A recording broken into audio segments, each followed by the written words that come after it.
بسم الله الرحمن الرحيم إنا لله وإنا إليه راجعون جردوا حق ويه دمانتين وحن نهاي الدوم إلهي وحن نهاي تدخل حكومة جيري وإنه وضع دمانينا رسول كني سبنا إنه وقف فضل قبضنا بعد انتي وإلهي إنك ميت وإنه ميتون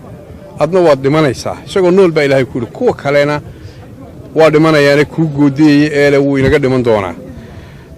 qofka maalin bay u imanaysaa iyo sabab iyo saacad waxaan nahay dad iimaan loo muslimiin oo rumaysan arintaas waxaan walaalkeen halkan ka tacsiyeynaa Cabdikariin Xaashi Cilmi inuu ilaahay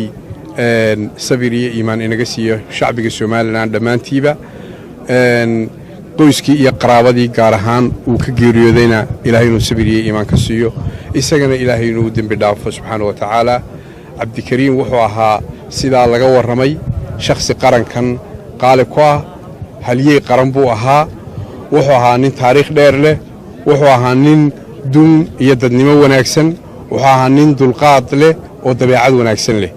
Cabdikariin wuxuu ahaa nin aan dhacdhac lahayn nin aan dus lahayn wuxuu ahaa nin danta guud ee ummadda ka soo shaqeeyay oo taariikhda ummadda ku xardhan muxuu ahaayay haday tahay halgankii dib u xoreynta dalka haday tahay halgankii dib u dhiska dalka iyo hubka dhigista intaba kaalin weyn buu kaga jiray Cabdikariin weligii dan gaara isagoo u socda lama arag wuxuu agaasimay guud wasaaradda gaashaandhigga muddo dheer buu xilka hayay wuxuu ahaa agaasimaha kaliya ee madaxweyne Axmed Siinaayo uu ugu yimi xilka ee uu ka reebay agaasimayaashii guud ee dalkan xilka ka hayay waa mas'uulka kaliya qarankiisu uu ka xishooday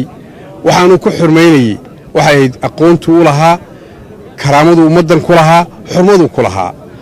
muxuu ahaayay sidii uu xilka u hayay wali isagoo dan gaara wata madaxweynaha iyo madaxtooyada ma iman wali isagoo dan gaara wada dan iyo guud iyo tala guud mooyee qofkaas uu ahaa noloshana waanu ku naqaanay aaska iyo xabaashun ku amaanimayne ilaahay sabir iyo iimaan haynaga siiyo